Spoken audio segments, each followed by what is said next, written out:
I am big. I am so big. I am big. I am so big. I am big. I am so big. I am big. I am so big. Welcome to Frederikssund town, where every street, every building, and every natural element tells a story. My name is Ronnie Snowpaw, and today we're not just taking a walk, we're embarking on a journey through time and nature, capturing the essence of this remarkable place. With my Nikon D3300 equipped with a 55-300mm lens and my Canon AF-S DX video camera, I'm here to bring you closer to the sights, sounds, and history of Frederikssund. Segment 1, setting out from Havnebad to Nikkor. Our journey begins here at Havnebad 2, where Nikkor stands as a modern-day landmark in the heart of Frederikssund. This unassuming starting point is perfect for the adventure that awaits each step, leading us deeper into the town's rich tapestry of history and nature. Segment 2, the path to Islebjergkirke. Our first destination is Islebjergkirke, a beacon of spiritual and architectural significance in Frederikssund. But before we delve into its story, let's take a moment to appreciate the path that leads us there. These streets, lined with homes and gardens, echo the quiet resilience of a town that has seen centuries of change. Islebjergkirke stands as a testament to modern ecclesiastical architecture. Completed in 1998, the church was the culmination of decades of planning and community effort. The original concept for a new church in Frederikssund's northern district was first proposed in 1965. After years of development and construction, the church finally opened its doors to the community. The church's design is deeply symbolic. The white walls, the narrow window forming a cross, and the paradisbacker granite altar all contribute to a sense of calm and contemplation. The choice of materials, mahogany, ash, and Italian marble reflects both a connection to nature and a commitment to quality. Tai Munch's artwork, with its vibrant arches, adds a modern touch, bridging the gap between tradition and contemporary expression. Islebjerg itself has a history that predates the church. The name Islebjerg is thought to derive from a combination of the English word isle and the Danish bjerg, meaning mountain or hill. This area, once a high point in the northern part of Frederikssund, offered panoramic views of the surrounding landscape. Over the years, as the town expanded, this mountain island became more urbanised, yet the sense of elevation and separation from the bustling town below remained a fitting location for a place of worship. The architectural design of Islebjergkirke was influenced by a blend of traditional Danish church styles and modern minimalist principles. The architects aimed to create a space that was both sacred and accessible, reflecting the needs of a contemporary congregation while honouring the timeless nature of spiritual spaces. Since its opening, Islebjergkirke has become more than just a place of worship. It is a community hub where people come together for celebrations, reflections, and communal activities. Whether it's a Sunday service, a wedding, or a local event, the church serves as a central point in the lives of many Frederikssund residents. For me, stepping into Islebjergkirke is like stepping into a sanctuary of peace. The simplicity of the design, the quality of the materials, and the serene atmosphere make it a place where one can truly connect with both the past and the present. It's a space that invites reflection, offering a quiet moment in a world that often feels too busy. Segment 3, Clinton Strand, nature's unspoiled beauty. Leaving the urban environment behind, our journey brings us to Clinton Strand, a place where the raw beauty of nature is on full display. This 1-kilometre stretch of beach is not just a recreational spot, but a living example of Denmark's geological history. The cliffs at Clinton Strand are a striking feature, formed millions of years ago during the last ice age. These ancient formations have withstood the test of time, shaped by the relentless forces of wind and water. As you walk along the beach, you can see the layers of sediment and rock that tell a story of Earth's natural history, a history that stretches back long before human habitation. Clinton Strand is also a haven for wildlife. The diverse plant life here, from resilient coastal grasses to wildflowers, creates a unique ecosystem that supports a variety of species. The berries I found along the path, plump, dark blackberries, are a testament to the richness of this environment. The beach itself is a peaceful sanctuary, where the rhythmic sound of the waves creates a soothing backdrop to the natural beauty that surrounds you. The flora of Clinton Strand is adapted to the harsh conditions of coastal life. You'll find hardy grasses like sea couch and marram grass, which help to stabilise the sandy soil, preventing erosion. Among the wildflowers, look out for sea holly with its striking blue-green leaves and the delicate yellow flowers of sea kale. These plants are not just beautiful, they are crucial for the survival of the local ecosystem, providing food and shelter for insects, birds, and small mammals. Birdwatchers will find Clintonstrand particularly rewarding. The area is home to a variety of bird species, including gulls, terns, and the occasional heron. During migration season, you might even spot flocks of geese or ducks resting on their long journey. The cliffs and nearby fields also provide nesting sites for smaller birds, making it a vibrant area for bird life.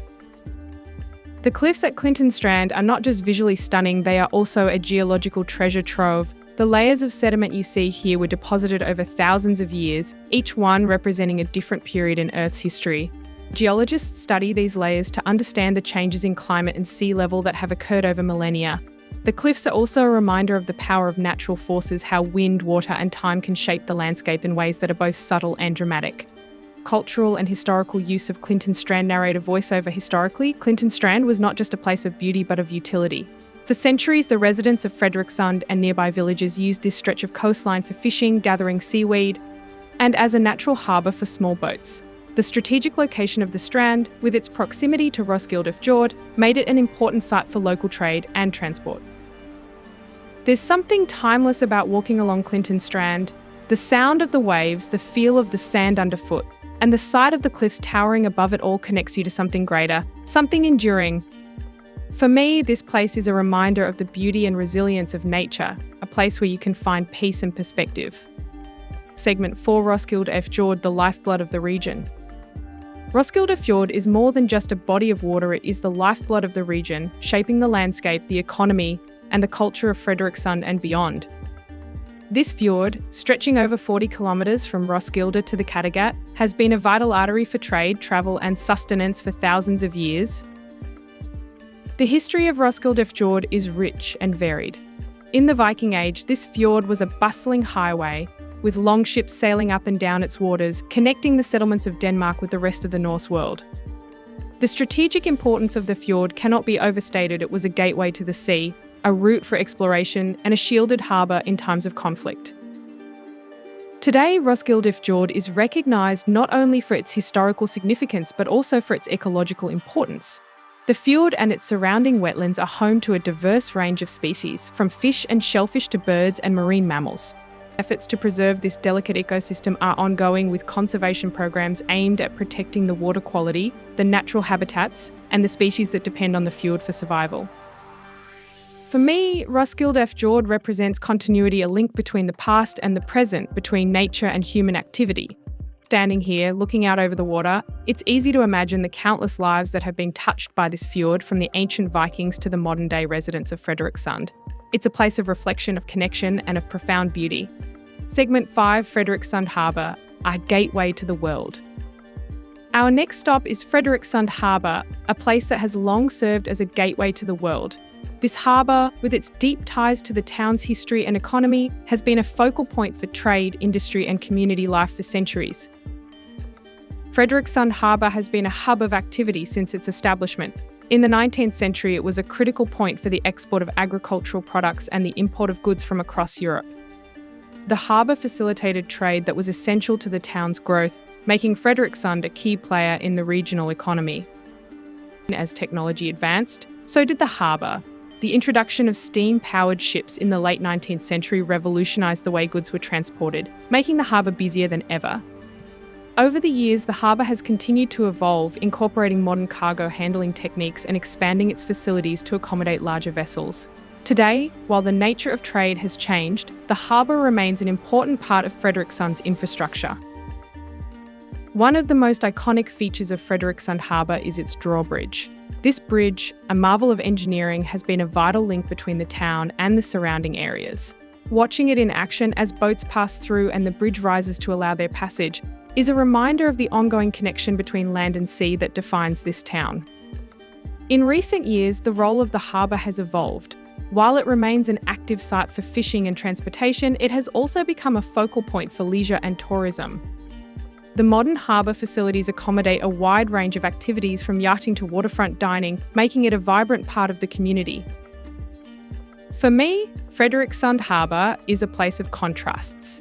It's where the old meets the new, where the town's industrial past intersects with its present-day aspirations. It's a place where you can feel the pulse of the town, whether you're watching the boats come and go or simply enjoying the view. It's a reminder of how much this town has changed and how much it has stayed the same. Segment 6: Toppings and the Industrial Past. From the harbour, our journey takes us to Toppings, a name that might not be familiar to many but holds a significant place in Frederikssund's industrial history. Toppings was once the heart of Frederikssund's industrial sector. In the late 19th and early 20th centuries, this area was home to a variety of factories and workshops that produced everything from textiles to machinery. The presence of the harbour and the railway made Toppings an ideal location for industry, providing easy access to both raw materials and markets. As the decades passed and industrial practices changed, the factories at Toppings began to close. The area, once a hive of activity, became quieter, its purpose shifting as the town moved away from heavy industry. Today, some of the old buildings remain repurposed for new uses, while others stand as silent reminders of a bygone era. The architecture of Toppings is a window into Frederikssund's industrial past. The brickwork, the large factory windows, and the layout of the buildings reflect the design principles of the time: functional, sturdy, and built to last. Some of these buildings have been preserved as part of the town's heritage, while others have been repurposed, breathing new life into old structures. This blend of preservation and innovation is a hallmark of Frederikssund's approach to its industrial legacy. Walking through Toppings, it's easy to imagine what it must have been like during its industrial heyday. The sounds of machinery, the hustle and bustle of workers, and the constant movement of goods. Today, it's quieter, but the echoes of that past are still there in the bricks, in the streets, and in the stories that have been passed down. For me, Toppings is a reminder of how much this town has grown and changed, and how the past continues to shape the present. Segment 7: The Viking Village Living History. Our journey through Frederikssund's history wouldn't be complete without a visit to the Viking Village. Here, the past comes alive, not just through stories and artifacts, but through the people who dedicate themselves to recreating and reliving the Viking way of life. The Viking Village is a meticulously reconstructed settlement based on extensive archaeological research. Each house, each tool, and each piece of clothing has been recreated with careful attention to historical accuracy. The village serves as both an educational resource and a cultural touchstone, connecting modern-day Frederikssund with its ancient roots. One of the highlights of the Viking Village is the annual Viking Plays, a tradition that dates back to the early 1950s. These plays, performed in an outdoor setting, are more than just entertainment. They are a way for the community to connect with its heritage. The stories told in these plays are drawn from Norse mythology and the sagas, bringing to life the tales of gods, heroes, and everyday people who lived in a time of great adventure and discovery. The reconstruction of the Viking Village is not just based on imagination, but on real archaeological discoveries made in the region. These finds, tools, weapons, jewellery provide invaluable insights into the daily lives of the Vikings who once called this area home. The artefacts are a reminder of the rich history that lies beneath the surface of Frederikssund, waiting to be uncovered and shared with the world. For me, the Viking Village is a bridge to the past, a way to step back in time and experience a way of life that is both distant and familiar. The attention to detail, the passion of the reenactors, and the sense of community that permeates the village all contribute to a unique experience that brings history to life in a way that is both educational and deeply personal. Segment 8: The Final Stretch, Frederikssund Station. As our journey through Frederikssund comes to a close, we find ourselves at the final stop, Frederikssund Station. This station, like the town itself, has evolved over the years, adapting to the changing needs of the community while retaining its connection to the past. Frederikssund Station first opened its doors in 1879 as part of the new railway line that connected the town with Copenhagen. This line was a lifeline for the town, providing easy access to the capital and fostering economic growth. Over the years, the station has undergone several renovations, each one reflecting the changing needs of the town and its residents. Today, Frederikssund Station is a modern, efficient hub of transportation, serving thousands of commuters every day. The station has been updated to accommodate the increasing number of passengers, with new platforms, facilities, and services that ensure a smooth and comfortable journey. Despite these changes, the station remains a vital part of Frederikssund's identity, connecting the town to the wider world. As I stand here at Frederikssund Station, I can't help but reflect on the journey we've taken today. From the historic streets and churches to the natural beauty of Clinton Strand and the living history of the Viking Village, Frederikssund is a town that offers a rich tapestry of experiences. It's a place where the past and the present coexist, where history is not just preserved but lived.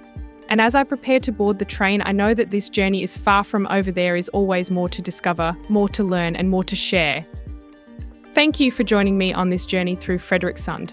Whether you're a resident, a visitor, or simply someone with a love of history and nature, I hope this walk has inspired you to explore, to learn, and to appreciate the stories that make this town so special. Until next time, this is Ronnie Snowpaw signing off.